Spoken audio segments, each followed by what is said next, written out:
Welcome back to Red Clay Flips. Last week I was telling you about what my February goals were and my goals for the year of 2026 year to date. And things are looking pretty well.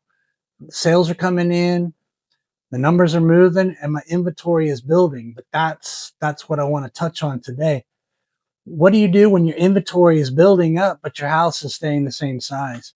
It's an issue that a lot of new sellers don't really think out or think enough about, but it's a real issue. It's almost probably second in sales and sourcing and sales is what do you do when all that inventory starts to build up and you don't have the space for it? Hit subscribe to Red Clay Flips. I'm a paid spokesman, paid in moonshine. Out picking in the wild of February 2026, week 2. I see this Epson 288. So I think it was like $1. Yeah, blues is regular price, so it's $1. That is expired, but from what I understand, you can sell expired as long as you let the buyer know. So I grabbed my awesome cool club from all the other pickers. They all have the IKEA bag, which I found at this thrift store. So now I'm in the cool club. Then I see this GE. This is the exact alarm clock I used in my late teens, early 20s. And the wood grain, I think people like that, even though it's old. It's got that vintage cool thing going on. So as long as it works, I think it's, even at $3, I think it goes $15, maybe $20, something like that. And then I'm continue to look here. I look at the cordless phones. I've heard that Panasonics are about the only ones worth anything. I meant to check out that Basic Talk. I don't know what that is, but I see this HD TV. I guess it's an antenna, so people who live in the city can get free TV. It was sealed, so I threw it in there. It didn't have a price tag on it, but this thrift store is pretty reasonable with their prices. So a lot of times, if it's not priced, they'll give it to you for a very reasonable price. So I feel confident throwing it in there and just asking at checkout what they'd want. So I continue looking around, hoping to see something else because I found those things. I was kind of excited. I see those DVDs, but I've been in here before, and those I don't think any of those are really worth all that much, especially with the trouble of packing them up. Continuing to look, there's a bunch of tripods down there, but I'm not interested in this. So I ended up coming around here to the other side of that row, that aisle, to these toners and inks, and I see this Brother TN 430. Now the red here for this month is half off, so that Brother toner sealed was $2, and I knew that I could probably get well over that, so I grabbed that. And you can see there they got some other HP toners, but they wanted $50 for them. So even though they're half off, they're still $25. Next, I'm over here at the plushies, baby toys, 4 for $1. So all these plushies are 25 cents a piece. And then I see one of these, and I forgot what they call these things, but I know that they're kind of popular right now. And I see the monsters, but I think there's another name for them. But I do know that a lot of them are fake and this kind of thing. But at $0.25, I threw it in the box or the bag. I bought one of these before. If you've watched my other videos, you know I got one of these. I haven't sold it yet, but I do know that they sell. So I throw them. Toys like that in here are like, they're under $1. So I grab them anyways. And that's like a Spider-Man, Hot Wheels, or Matchbox kind of like distributor. I'm over in Housewares here, and I see this bougie high heel thing. I think it's a wine holder, and it was $4, so it would have been half off for $2. So I thought to myself, hey, that's cool. Somebody might like that. But then I see that problem on the underneath the fur there, so I put that one back. And then before I'm leaving, as I'm going to check out, I see a worker go over and put something in the electronics, and I go over there and I realize it's a Dell WD-19 that makes a laptop, extends the ports and makes, for HDMI and stuff like that. So I knew to grab that and go ahead and throw that in my bag. Back again at the local thrift store, looking at some bags here. I see this Swiss Wagner, something like that. I bought a backpack by them before, I have listed. So I recognize the brand. And green at this one was 75. Green at this thrift store was 75% off. They had $5. So it was $1.25 for this laptop bag. So I thought it should make me a little bit of money there. So I threw that one in the bag. Peeking around here in the housewares, I spot that cookie jar thing or whatever, and it was cheap plastic. Then I see the Pamper Chef there, new in package. It's a cherry olive pitter or something like that. Red was half off, so that would have been $2 for that new Pampered Chef. So I threw that in the bag. Figured it might be worth something. Then I noticed this Pluxee Apple Pro 3. It appeared new. Popped it out, and sure enough, it was. Never been out of the box. So it blue was full price, so it was $2 for that. I guess mustache remover for ladies. Anyways, not too bad for almost back-to-back little finds. I was kind of excited about that. So still looking around housewares, trying to see if there was a pot or pan that would stick out. I moved over here to toys. I always like looking at the toys section because it gets overlooked a lot in some of these hometown thrift stores. The kids play with the stuff. They throw it all back on the shelves. And most people just don't really pay much attention to it as far as flipping.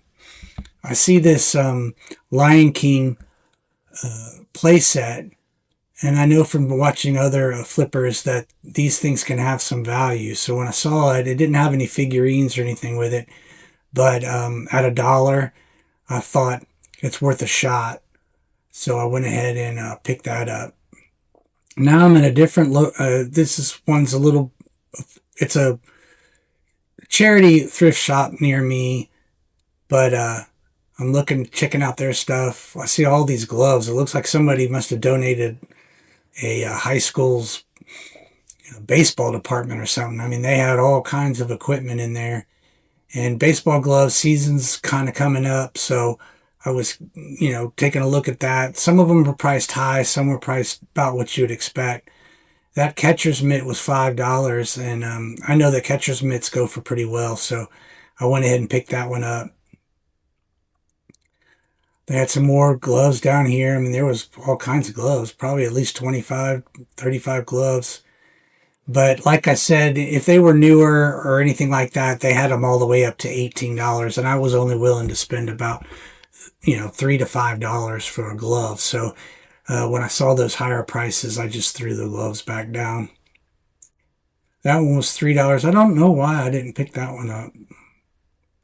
I don't even remember if I comped it or not, but for $3.99, I probably should have. But then I just went around looking at other things in the store, housewares, trying to see if there's any vintage sheets or something like that. Sometimes in these mom and pop thrift stores or community thrift stores, you'll find some vintage sheet sets that can go for pretty good money. Didn't really see anything. We ended up going back to the gloves and found that Nike right there. And you don't see too many Nikes out there. First thing I found this week was this Spider-Man Marvel. It's like a toy car or some kind of vehicle holder for Spider-Man. You press the little button and it spins around. If I can get it right. But it was in pretty good condition. I mean, you can tell it was played with. It has some chips and some marks, but I put that out there for $12.97. Think I got $1 into that. Found this GE vintage alarm clock. Alarm clocks that I used when I was a kid. $3 for that one. I tested it. Worked good. Got it out there for $24.97. Next, I found this Disney Cruise Line. I think they call it a chalk coffee cup. something along those lines. It was in real great shape, so threw that on for $14.97. I had a little problem with my camera there. I was trying a new little camera setup. And so anyways, I found this Epson 288. It's expired. Most of the ink I find is expired, but people do buy expired ink. So I threw that on for $15.97. Next, I found a new and packaged indoor HD TV antenna. The thing says 120 miles, but I doubt that. Anyways, $9.97 for that. This open box Brother TN43 or 430 toner cartridge. It's sealed. It was 50% off the $4, so I paid $2 for that toner, and I got it out there for $18.97. I also found this Realtree like gift pack or all-in-one pack. It's got a knife, a scale, some pliers, a holster, those kind of things. Pretty neat. Got that out there for $24.97. I found another one of these dancing little penguin guys. I haven't listed that because I already have one out there, and they do sell, but again, I think that's it was probably more a Christmas thing is why the numbers are so high on them, but I only paid $1 for him, and if he works, I will list him once the other ones are listed. This Dell multimedia extension for your laptop, I got it, and it didn't have the cord, so I didn't list to that. The little boo-boo here, I don't know anything about them other than I've seen those ugly faces out there, and it was a quarter, so I grabbed it. I didn't know if it was real or not. The girl at the thrift store said, oh, if you count the teeth and they got 9, they're real. But I looked up, it has a QR code on it, and I looked it up, and it went to Rock Nation, not a Pop Mart. So I think that was a fail. Next, I found the Luxie Epi Pro or whatever it's called. It was new in box for $2. Put that out there for $23.97. I found these real nice new mountain khakis. I didn't get those on the sourcing video, but I got those at the same thrift store. 38, 32 is a pretty good size and a pretty good brand. And I think I paid $4 for those, so I got those at $29.97. This is that laptop bag I found. It was clean, all the zippers worked, and looked like it was ready to go. Might just need some dusting. I think there's some hair on it and some dust and stuff, but everything else looked really good on it, so I was happy to list that at $18.97. I paid $1.25 for it after the 75% off. And then there's that Disney Lions King playset I picked up for $1. Everything worked on it as far as the slides and the buttons and all that kind of stuff. It's all mechanical. There's no batteries, but I put that out there for $19.97.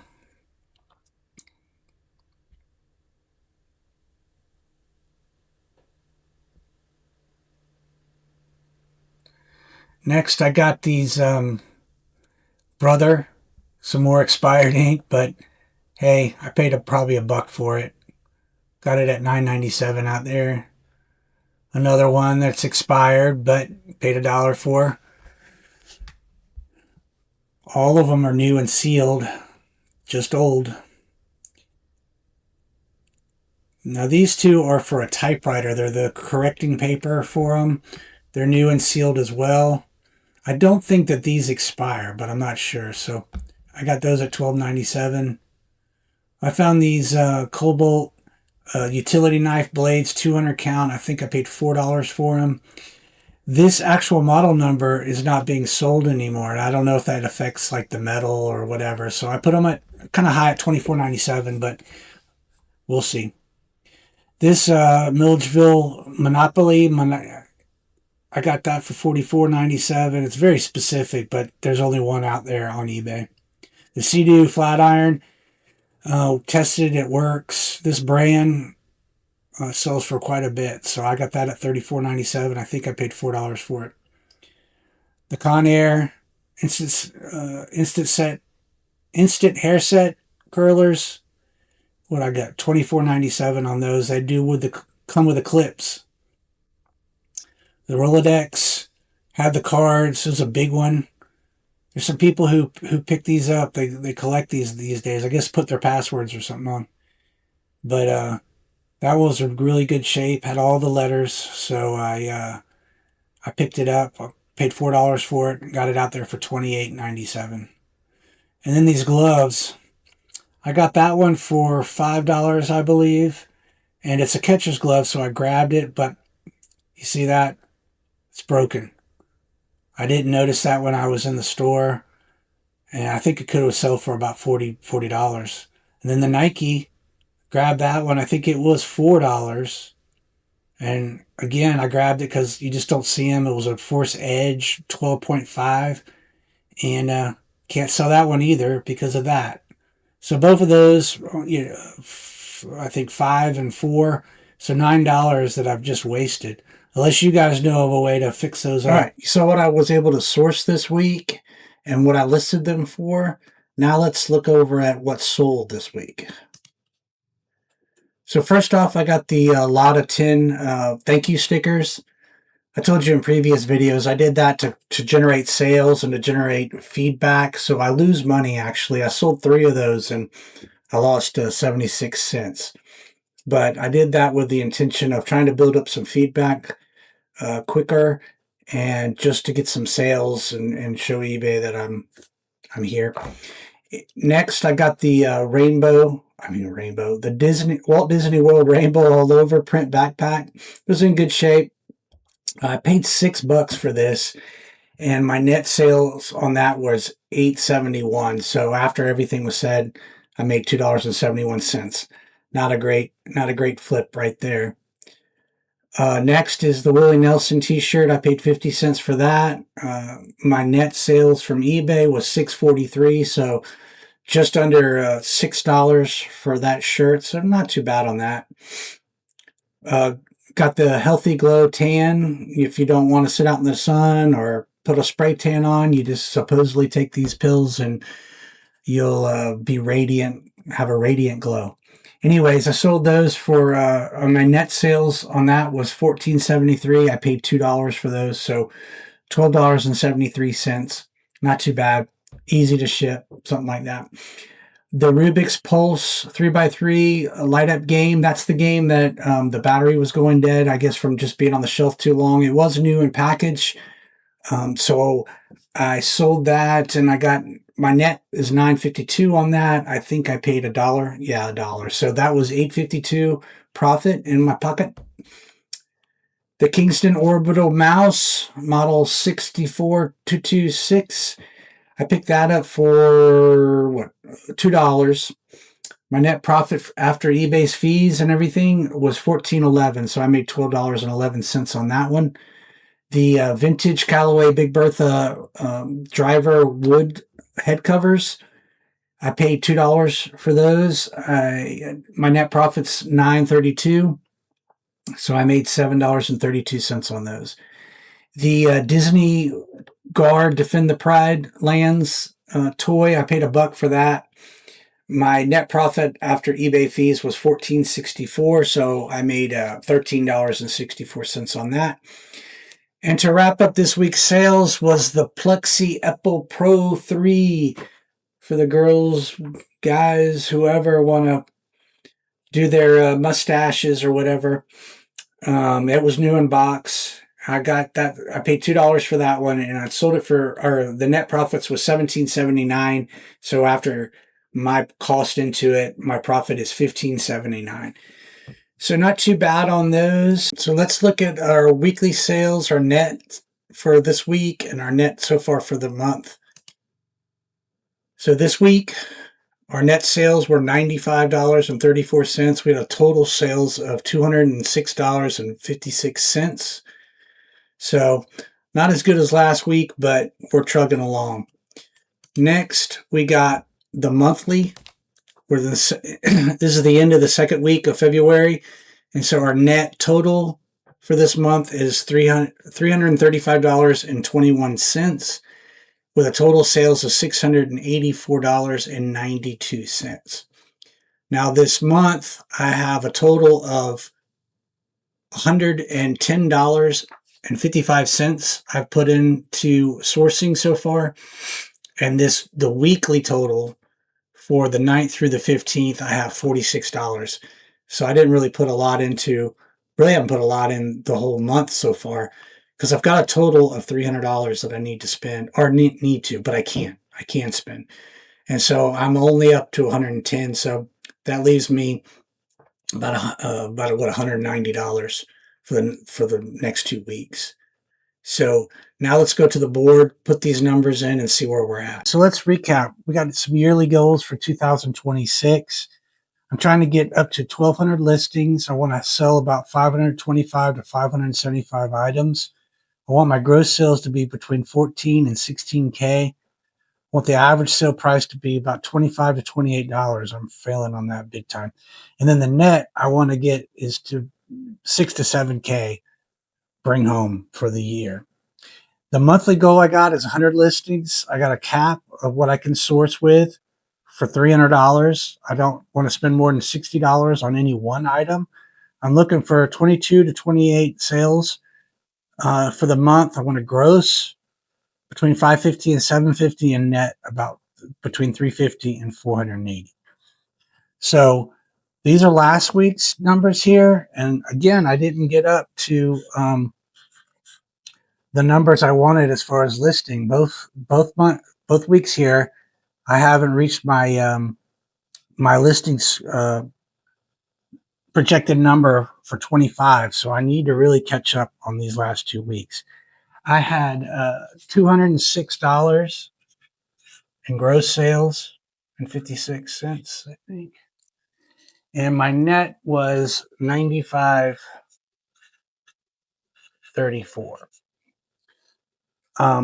My sourcing for this week was $46. And I sold 11 items. So as far as the sales per month, I'm already almost there, or actually past it. So I'm good on the sales. I'm still working on my 100 listings and my net, because between these two here, what am I at? I'm at total now of net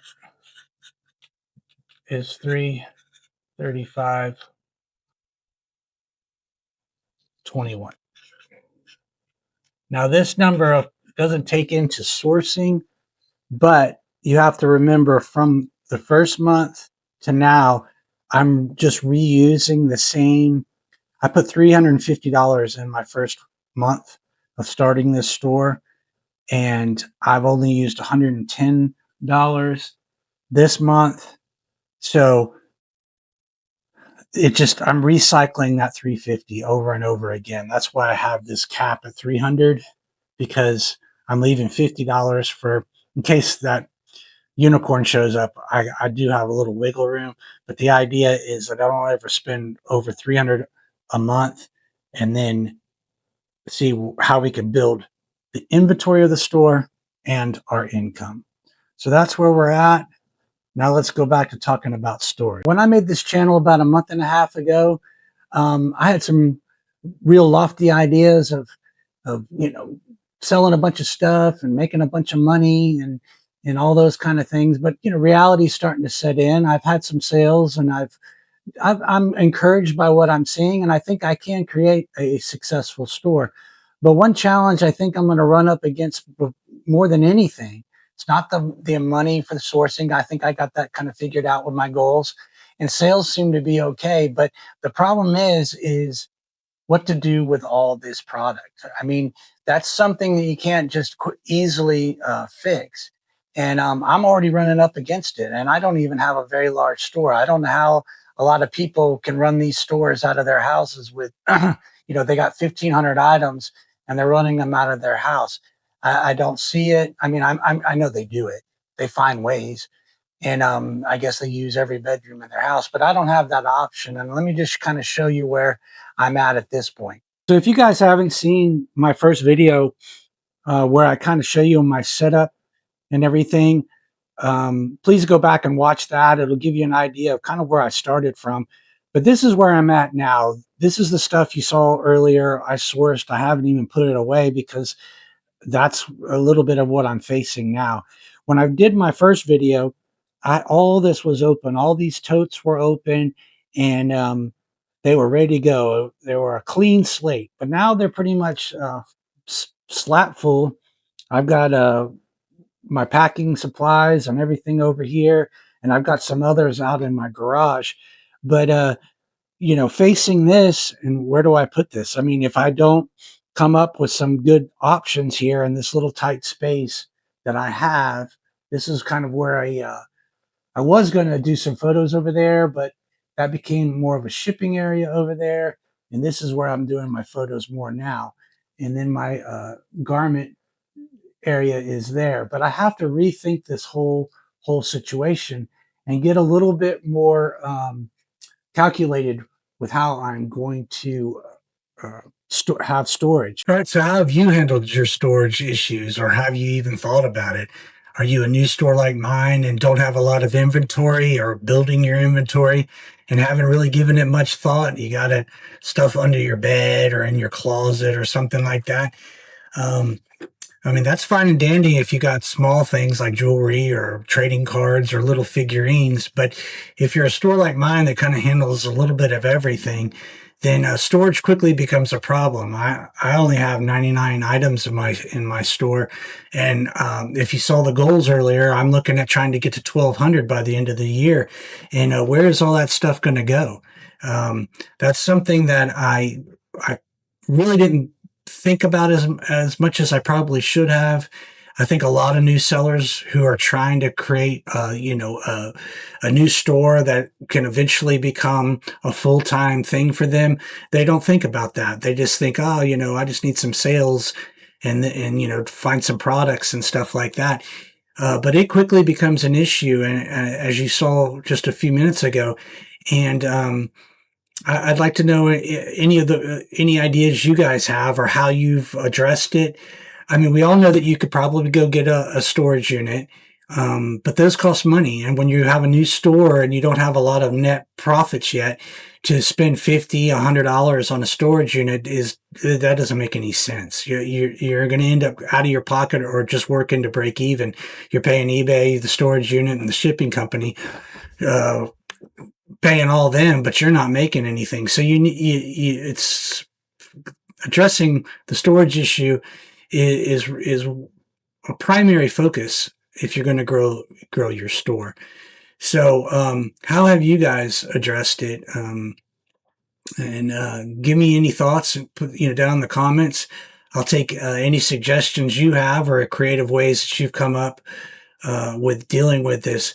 But I'm going to go over real quick a couple of ideas I have with this limited space while I think about the bigger picture. But in the meantime, I got a couple ideas, and I want to get you guys' thoughts on it. So before I expand out of this room, I think one of the first things I'm going to do is I'm going to get rid of this table here and bring in a shelving system, because I do have some vertical space. I don't want to go that high, obviously, but I'm going to bring in some shelves in here that I'm going to shoot for those 27 gallon totes, and maybe hopefully can get 5 of them there. I'm going to remove this table as well. And then this shelf here, I'm going to switch for the same thing. One of those shelves for totes, the 27 gallons. And then back here, right now I have filing cabinets and stuff down here. And I think what I'm going to do is remove those, put them somewhere else in the house, that since they're kind of unrelated to the selling business, and put my shipping supplies under there.